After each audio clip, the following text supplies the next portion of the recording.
vendidos, não tem mais lugar na torcida do Flamengo, só os ingressos para a torcida do Cruzeiro. Vai ser um jogão no Maracanã, mas que a posição do goleiro vai estar em xeque. Olha, o Arão treinou hoje, a gente tem essa notícia, está se recuperando, deve ir para o jogo. Agora esse grave problema no centroavante. Quem vai ser a referência, Facincani? Ele contra o Atlético Goianiense, ele armou o time com o Lucas Paquetá. Naquela função, jogador de meio de campo, fez ali uma dobradinha com o Vinícius Júnior na frente, mas foi o Paquetá esse homem de referência e não é a característica dele. É aí que tá. Será que é necessário mesmo um centroavante na ausência de todos? Porque você tem atletas que, atuando pelas pontas, são muito competentes. Berril, Everton, tem o próprio Giovânio, né? Na final da Copa do Brasil não vai poder jogar. Everton Ribeiro e Giovânio não podem. Ele teria o Vinícius Júnior, mas tem Vinícius Júnior. Enfim, você tem atletas que têm a condição de formar um ataque rápido, com dois apenas. Por que não botar o Berril lá dentro, que é forte? O próprio Berril. Bota o Vinícius Júnior de um lado, o Everton do outro e o Diego centralizado. Isso. Por que não? Então, ou então um ataque com apenas dois atacantes de beirada. Mas o Paquetá não foi mal quando jogou nessa função. Não foi. Será que ele não fica com essa boa impressão e repete? Pode ser que sim, mas aí é uma questão que dá para se enxergar outra alternativa. Nós aqui às vezes ficamos muito presos nesse estereótipo do centroavante do 9.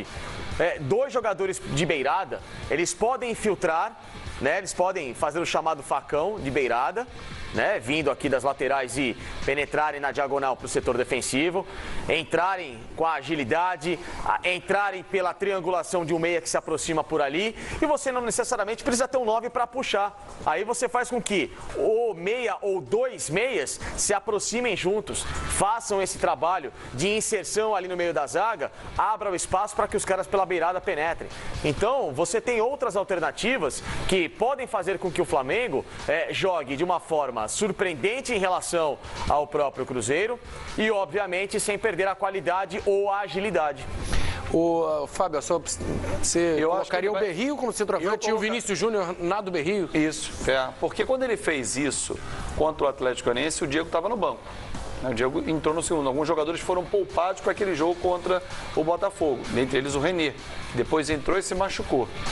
Aquela história, vou poupar e vou botar e correr no risco. Ele perdeu o René, lembra que depois ele improvisou o Pará contra o Botafogo, botou Rodinei e Pará, apesar do Trauco estar à disposição dele para a Copa do Brasil. Ele não gosta do Trauco, isso é nítido. É nítido, porque quando ele improvisa um jogador da direita na esquerda e ele tem o do ofício ali, está indicado para mim que ele não confia naquele momento, né? Eu colocaria o Berril de 9. Mas o Berril correria pelo lado do campo, mas ele não precisa ficar centralizado. Você pode ter um Vinícius Júnior, como o Flamengo joga com 3, né? Vinícius Júnior na direita, o Diego centralizado e o Everton na esquerda.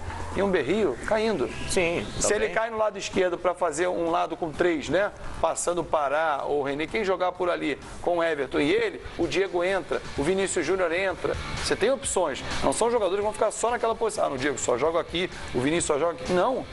Por que o Lucas Paquetá não? Por ser jovem. Eu acho que a decisão é os caras mais cascudos. Mas o Vinícius, mais rodados. O Vinícius é jovem, né? Mas dele se espera muito mais do que do Lucas Paquetá. O Lucas foi bem contra o Atlético Goianiense. Nós estamos falando de um Cruzeiro, finalista de Copa do Brasil. Pode repetir a ideia que ele teve? Aí ele barra quem?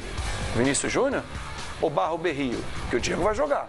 O Diego é titular desse time. Não foi contra esse Atlético Goianiense que você lembrou.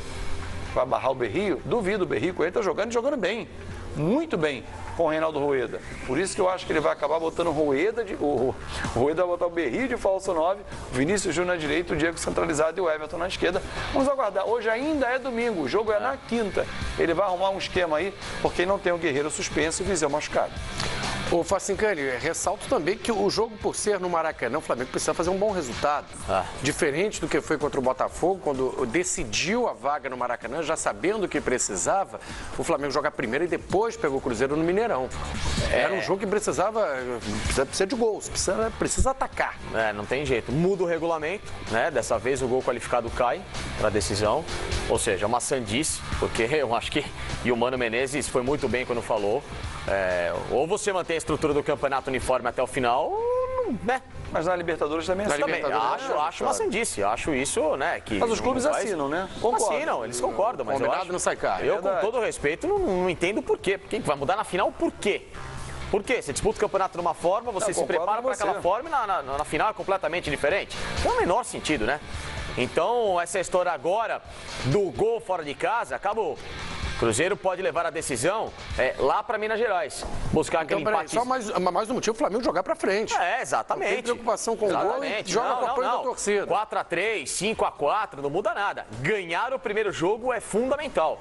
Levar o empate e, obviamente, de preferência por 2 gols de diferença, porque o time do Cruzeiro já se mostrou capaz de tirar essa vantagem do adversário quando venceu o Grêmio e levou a decisão para os pênaltis. Então, é um jogo pro Flamengo buscar um placar elástico. Elástico é o seguinte, 2 gols de diferença, né? Um placar ótimo para você levar a Minas Gerais. Não é que buscar elástico porque o Cruzeiro é uma porcaria, não.